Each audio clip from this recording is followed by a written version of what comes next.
All right, today I wanted to take you through what's in my frunk and what's in my trunk, or the sub-trunk.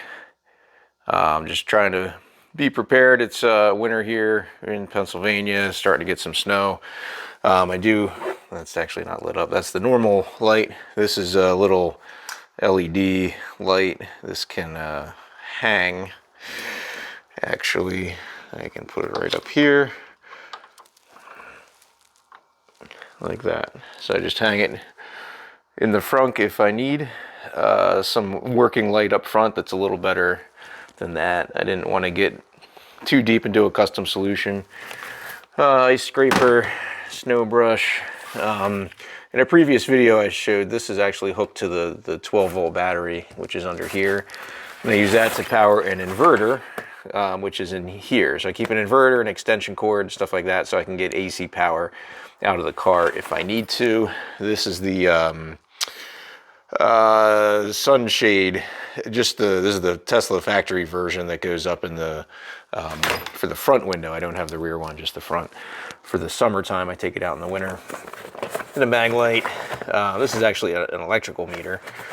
This is the rear panel that goes under the receiver hitch. I just have it removed right now.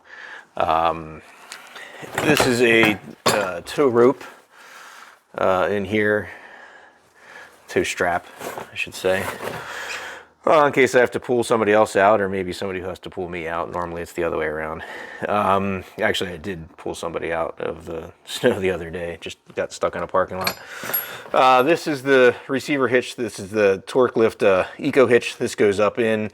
I don't normally leave the receiver itself in. I can put the tow strap will just go around the pin here, or I have like a hitch carrier, and I tow trailers and whatnot for motorcycles. So that's the receiver that goes in that goes in the back of the car.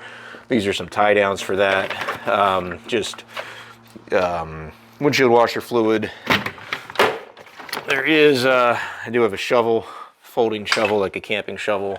I have a headlamp. This is the wrench that'll put this bolt here, put that receiver on. Again, a little folding camping saw, just some stuff I threw in here just lately. We do get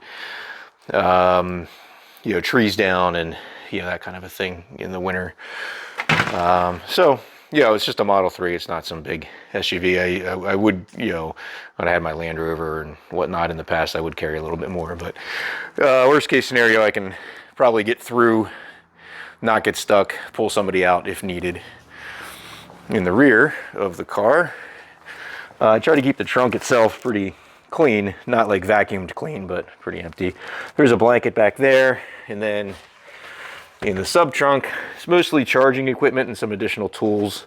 This is a Cruise Tools pack. It's a metric set. It's a, toolkit. It's actually meant for like motorcycles and whatnot. So I have a number. I like the Cruise Tools setup. This is, I don't know why I keep this in here. I should actually put this in my other car. This is a Tesla to J1772, not needed for the Tesla. This is a CHAdeMO adapter, the Tesla factory one. I've tested it, it works. I've never really had to use it out in the wild, so to speak. This is the mobile connector, which is in a bag for another EVSE. And I have a 1450 plug, and I have the normal one, household plug that comes with it. It's a 515 or 520 plug, whatever it is. And I also have a 620 somewhere. I don't think it's actually in this adapter, but those are the more common ones. This is just like a desiccant module. The sub-trunk does get a little humidity in it, so this one's rechargeable. You can actually fold it out and plug it in, and it heats it up and evaporates all the moisture that's accumulated. So here and again, I'll plug that in. It just tries to keep it dry so it doesn't get moldy or stinky. Rag, battery, this is one of those situations. This is maybe as much for other people. If the 12-volt battery in the car ever gets so dead that you need this, you can't get in the car to get it anyway. The doors won't open.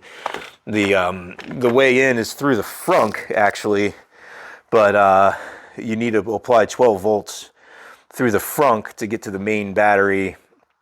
And that'll pop the frunk when the battery's dead, and then you can jump the main battery. But if you're ever in that position, whatever you have would need to be outside of the car already, because you inherently can't get in the car. So that's for if the battery gets low, or if somebody else needs help. That's less really the same deal with the ice scraper up front. No matter where you put it, you have to kind of get into the car before you can use the ice scraper. So I did choose to put that in the front. Yeah, tire iron. In case we do need to take lug nuts off for any reason. There is no spare in the car, but what the heck. What else is in here? That's the original. I think I have more. Yeah, there's a couple other adapters in there. That's one of the pucks. I don't really use this. I have one. This goes up, I think it might have been even a set of 4. This goes up in the bottom of the car. You know, this nub sticks in the car so it stays centered, and then you can put a jack pad, and it just helps raise the car up. A lot of people say you need it. You really don't, but I do have one. This is an J1772 extension. This, in case a destination charger or a J plug were ever, you know, blocked by a combustion engine vehicle, it's like 20 or 25 feet. That'll get me further, you know, another parking spot or 2 down the road, down the parking lot. So that's the power for the hitch, power, the you know, trailer connection and whatnot. And then I have a tire repair kit, reasonably extensive one, and a air compressor. So pretty well prepared. No spare tire. It's probably the biggest weakness, but other than that, you know, again, this is more to help other people than to help me, is what ends up happening most of the time. So that's the equipment I carry around in the Tesla, especially in the winter time. Some of it I might take out in the summer, like the tow rope and the ice scraper. I probably won't carry around during summertime. So just wanted to go over that. Talk to you guys soon.